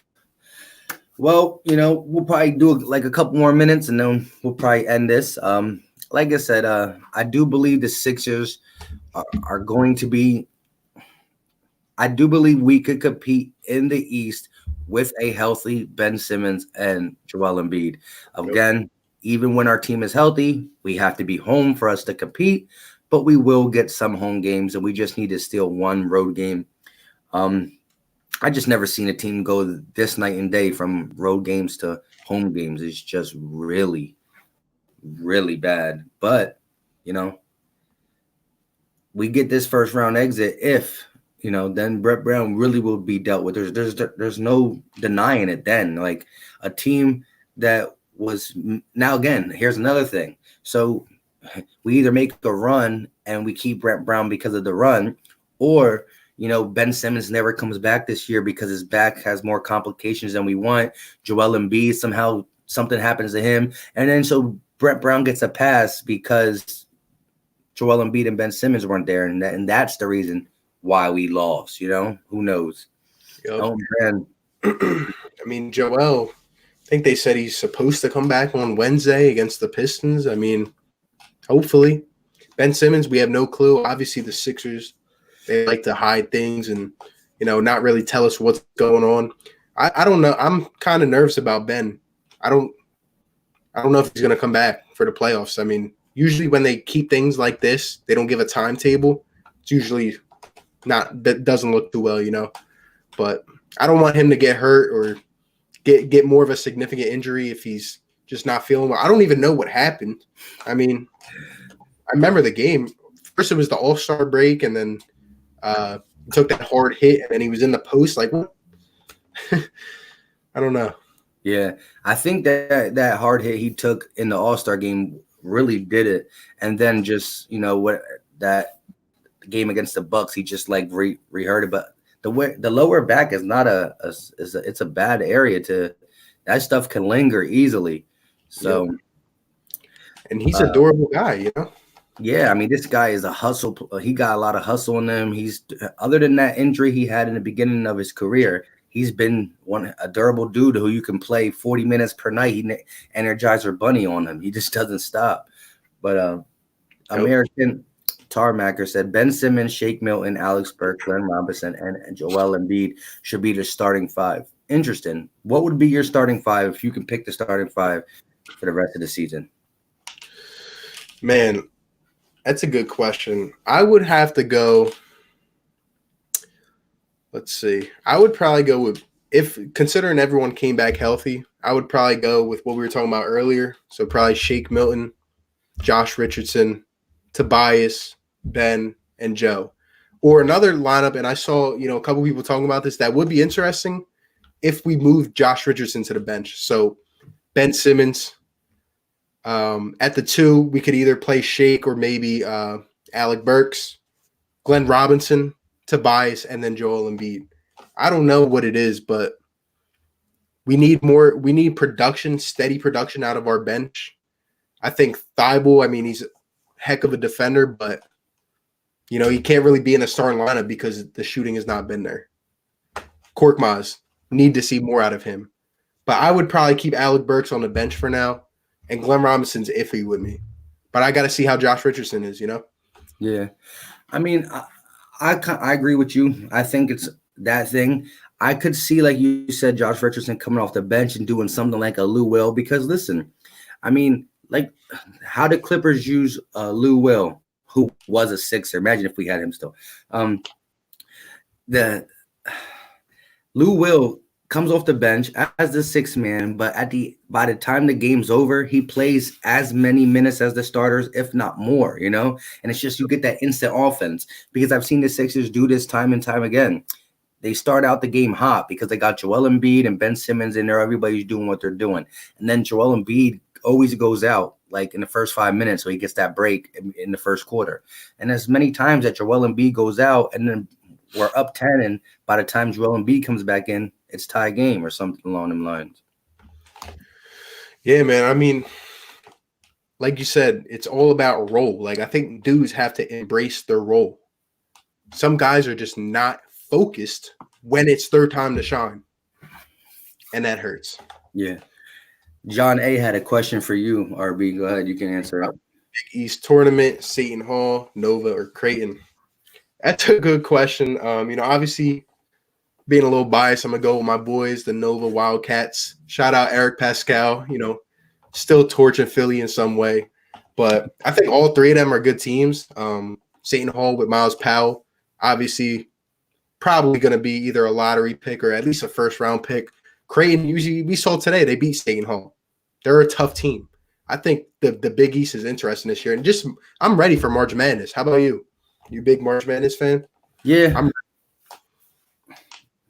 My brackets never turned out the way I wanted to, but I always mess with it. I'm ready for some March Madness, man. Those games are exciting. What's it called? So and you're big on fantasy too. Like you do do you play fantasy at all? Like at least football and stuff? Yeah, I got into it recently, but I've definitely been working on that too. That's good. Look at this. Jen, K-Town Williams. Cavs beat the Nuggets. And Look at this. The Kings beat the Blazers. Look at that. Wow. Well, we ain't the only good team that got beat by a trash team today. I don't know what the heck's going on in the NBA. The freaking Pelicans, like you said, beat the Heat last night. And it's just, that's what I mean. It's like night in, night out in the NBA. You just don't know what you're going to get. Always a surprise. I agree 100%. All right. You got any other things we want to touch base before we I guess we can just take the last couple minutes and just I don't know, man. Like the way I feel about this is like everyone deserves blame for where we're at right now. But like anyone out there, like don't give this man Brett Brown or Elton Brand, don't give them a pass. They deserve to hear it all tonight. I don't want to hear anyone come out and say we didn't have enough talent to win this game because it's been a systematic issue for quite some time. And it's time that we realize that this team will not go anywhere until we get the right person in here. We're just going to be left disappointed.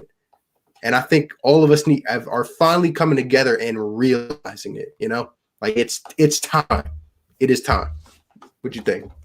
I agree. I mean, and again, we all know Philly fans can get a little bit, we can live in the moment, but it's not the moment. It's been the season. It's not just one moment. Once everybody can see it, Elton Brand has no choice. But I mean, like, there's no way he can't see something that we didn't see. I mean, we don't get paid to run a team. We don't get paid. We're not supposed to know as much as these guys. And it looks like, Elton Brand, like you say, you love to say he just keeps looking at his phone and all this stuff. Dude, I mean, the guy, like, I feel like it's a joke at this point. Like, I feel like one of us could put together a better offensive philosophy than Brett has put together. Guys are lost on this team. This team should be like, this is where we're at, and we should be way up here. Mm-hmm. Expectations have not even been near enough from what we've seen this year. It's not good. It's not good enough. And in a city like this, I mean, you can go be a fan of whatever city you want, but like in Philadelphia, we hold our people accountable. We know that, and you just know it from being a Philly fan. And that's one of the things Ben Simmons says, that's why we don't lose at home. We don't want to get booed. Yeah, damn right. And they deserve to get booed. They should be getting booed when they come back home, just for how bad they play on the road. They should hear 5 minutes of boos, just for how bad they're coming out on the road. I agree. I just don't get it. But yeah, today was the day of the upsets. You said, like we said, we had the Cavs beat the Cavs won, the Kings won, Charlotte beat Houston. Oh my goodness. Yep. Wow. I mean, everyone at this point. Tobias Harris needs to set down. I mean, yeah, I know a lot of people feel some way about Tobias because of what he's getting paid, and I mean, you guys got the right to say that, But in the NBA, you do overpay for a lot of people in this NBA, so it is what it is. It's a fair line of what you can keep and We whatnot. definitely got to talk soon about how we can fix this going forward. Like, not just from like a coaching standpoint, but like players as well. Because I got some ideas in mind, Yeah, the dream setup would be having Joel Embiid, Ben Simmons, and a bunch of shooters. That's what they need, because both these guys are dominant forces. Ben Simmons can drive to the basket at will. Joel Embiid can do whatever he wants, and then you got shooters on the outside, so they can't double these guys. You know what I'm saying? So, Yep. And I'm still waiting for Ben to take that level. You know what I mean? Like that next step. Like he's one step away from being the dude that people like the box office type of dude. yeah. And is almost there. He just needs to shoot the ball. Like you said, who cares if you go 0 for 8 in a game? Who cares? Just shoot the ball. Shoot the ball. If we're up 20 to the freaking Cavs, I mean, we probably wouldn't know in this team, but if we're up 20 points, just shoot the ball, Ben. What are you waiting for? The two plays they drew up this year for Ben Simmons, I repeat, 2 plays. He hit a 3 both times. The one against the Knicks and the one against the Cavs. And it's sad those are imprinted in my brain because that's all we got to see. The only other things I see are in practice. And he's drilling threes. That's what makes me mad. When I see these drilling the threes on practice and that mixtape he made, or not he made, but someone made in the off season, I was like, my God, this guy's gonna shoot. And then he just changed his mind. He's like, never mind. He's heard the noise. I'm telling you, he's heard the noise all around. The Sixers didn't win a championship. Ben needs to take that next level. He's heard the noise. Yo, did you see Aaron Baines? Oh, last night? I mean, dude, unbelievable. He dropped 37, and I think how many? He made like 7 threes or something like that. I think it was 9 threes, right? Like 7 or 9 threes, and he hit a step back. I was like, another dude I hated playing with Boston. Mm-hmm. I just despise Boston. Yeah, me too. I don't like him at all. Real quick, Nick Jur said, "Who y'all got winning the championship?" You want to take it or me? You can go first. At this point in time, it's hard to say it. But honestly, I have a feeling that the Lakers are going to pull one out. And I think they're going to play Milwaukee, honestly. But I just think LeBron is ready to get another one. And I think pairing Anthony Davis with LeBron, you can talk about whoever else they have on that team. But the way LeBron is playing, and it deserves to be recognized more. I remember they were trying to say LeBron was getting to that point where he's washed. No. Yeah, LeBron is playing out of his mind for 35 years old. And I think when it comes down to the playoffs, Giannis will be able to stop both of them boys. Nah. LeBron and Anthony Davis. I'm gonna agree with you. If I'm not gonna be biased, I'm gonna think it's the Lakers. I just think that they haven't been able to beat the Clippers. Hey, that game is tomorrow too, but they haven't been able to beat the Clippers. But when it comes down to it, I think the Lakers will find a way with the whole Kobe Bryant thing. LeBron James needing to get some more finals wins. The dude is balling. It's either gonna be him or the Greek Freak for MVP this year. How about in the Lakers and Sixers game when he had that 3 at the logo almost? He just pulled up on us. Dude, on his that was just rubbing it in. Like we knew he was good, and like we knew like this season he was out to prove everyone. But damn, LeBron, that was 2 games in a row he did it too. From the logo, 35. I have a bold prediction, and that is that LeBron will play with his son. Whatever city it's in, LeBron will play for a year with Bronny James Jr. That would be lovely. I agree. That would be something nice to see. Let me see what this one is. I would like to see that. King of LA. I feel like Alex Burke is not good player though. He's like a Jordan Clarkson, not Utah version. He's solid this year. Yeah. He is taking many dumb shots and getting many fake stats. What you guys thinking? I think it's hard to make that comparison. I mean, I understand it, but then again, like whether you're talking, I feel like the Golden State Alec Burks is completely different from what we've seen from the Sixers Alec Burks, and it's not really his fault.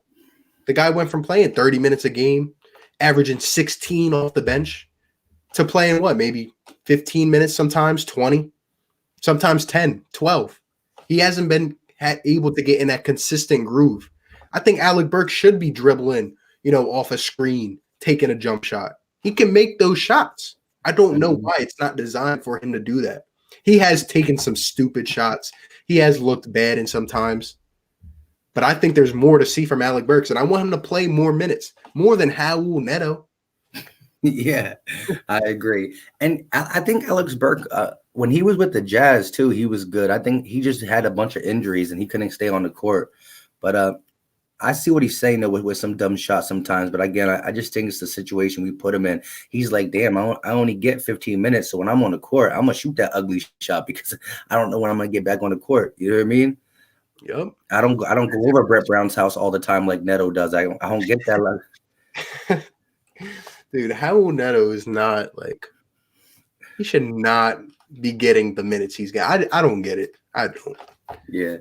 AR, I like the collab. Been a nag thing. Just sub the Philly Talk podcast. Props to both. Appreciate it. Like I said, we're going to be ending this shortly, but we got a couple people in here. If you are not subbed to me, of course, go check my channel out, watch my stuff. If you like it, hit that subscribe button. I will never tell someone to sub blindly. And the same thing with RB. If you're watching this and you're not subbed to him, he is a up-and-coming baller when it comes to YouTube. Right now, he's crushing this Sixer stuff. I mean, he never misses a post game, no matter how late it was the other night. Game had to end probably 12:30. This man still got his video out. True trooper when it comes to getting that Sixers content out. And like you said, once the Eagles season comes, a lot of people who subscribe to my channel as Eagles fans, I could just tell the way he talks Sixers, he's going to know his Eagles stuff as well. So definitely sub him up. But real quick to get on to this, when we answered the question of who we thought was going to win the championship, some people chimed in. So hey, man. And shout out to everyone that's still in here, man. Y'all are some real ones for sure. Yeah. And sub up to my Mike too. An hour 42, man. I'm dead tired. What time is it right now? Almost 1. I don't know. My phone died. But yeah, so the team is all backwards, but where did it start? So American Tarmacker said the Clippers, they think the Clippers are going to beat the Lakers, I guess. And then you got David Lopez, Clippers versus Bucks, Clippers win. He said again, whoever wins tomorrow is the answer. That's interesting. That is interesting. Like I said, the Clippers do present a challenge because that team can really get at it on the defensive side of the ball when they want to with Paul George, Kawhi Leonard, Trez, Pat Bev. They're really. I'm really hoping for an Eastern Conference Finals with the Clippers and Lakers. That will be some special basketball. They won't have to leave Los Angeles. You will have star on star. And Kawhi, we all saw it. Kawhi said, I'm not coming to join you guys. It's going to be too easy. I'm taking over the other team in LA. I'm making that my team. We are coming. That will be some special basketball. Playoff Kawhi Leonard on LeBron. Yeah. I mean, he did a great job. He did as much as he could to try to stop LeBron when he was a young boy in the Spurs. You know what I mean? Like, yeah. I mean, LeBron still got his 28 and stuff, but it was a hard 28. It was a real hard 28. That's going to be a really good series. It's going to be a good series. I could easily see it going 7, but the way LeBron's trying to get this, if Kawhi beats him, my goodness, I mean, that's the ultimate disrespect to play the Lakers how they did. Like, the Lakers really thought they were going to land Kawhi Leonard. Like you said, he just says, nope, I'm going to get PG. I'm going to make this power move. I'm going to show the NBA that, you know what I mean? I might like to load manage but I'm a monster, and it's gonna be tough. I wish the freaking like Sixers had that kind of luck. I remember watching free agency. It was remarkable. And the Clippers were that one team that waited out the whole free agency. They banked all their chips on getting Kawhi. Not only did they get him on the same night, they got Paul George. They banked both of them. And when for Philly, you know, when free agency starts, I see JJ Redick go off, Jimmy Butler goes off. We sign Al Horford, we re-sign Tobias. Look how that's turned out. I mean, yeah, that's rough. And remember when LeBron was a free agent and he was considering Philly?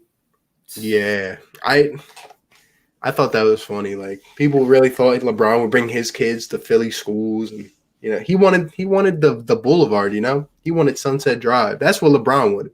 He wanted to be a celebrity. Yeah, he's getting ready for Space Jam too. Yep. Hey man, I'm telling you, Bronny James Jr. in a couple years, that kid is special. It will be a first father-son duo. Just how Austin Rivers and Doc Rivers, that was a head coach and player combo. LeBron's coming with his son. Yeah.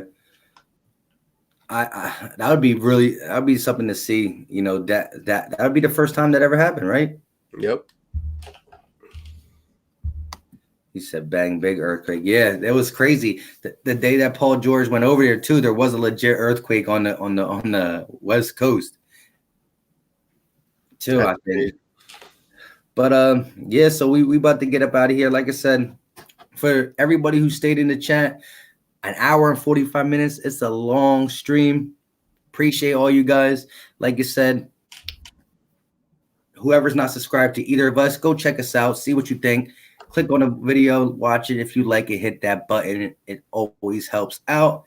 Oh wow, let's see this one. Houston winning it. MC Legit coming out with an underdog. Houston. He said Russell Westbrook and James Harden is going to take it. I can't see that, man. I can't. They got rid of all their big men. All small ball lineup. Yo, yeah, they got a 6'6" center and PJ Tucker. They thought Robert Covington was the answer. How about that, Philly? Robert Covington? I know, right? My goodness. What's the guy with the beard channel? Yeah, what's the guy with the beard channel's name? His name is it's the Run It Back podcast with DJ Eastwood. So yeah, we're definitely gonna be able to do a 3-piece, probably the next stream, maybe. So, we'll get something going soon. I'll hit up DJ. We went live one time, but yeah, we definitely get it going. All three of us in here talking Sixers basketball. That would be crazy, man. We should definitely run that up.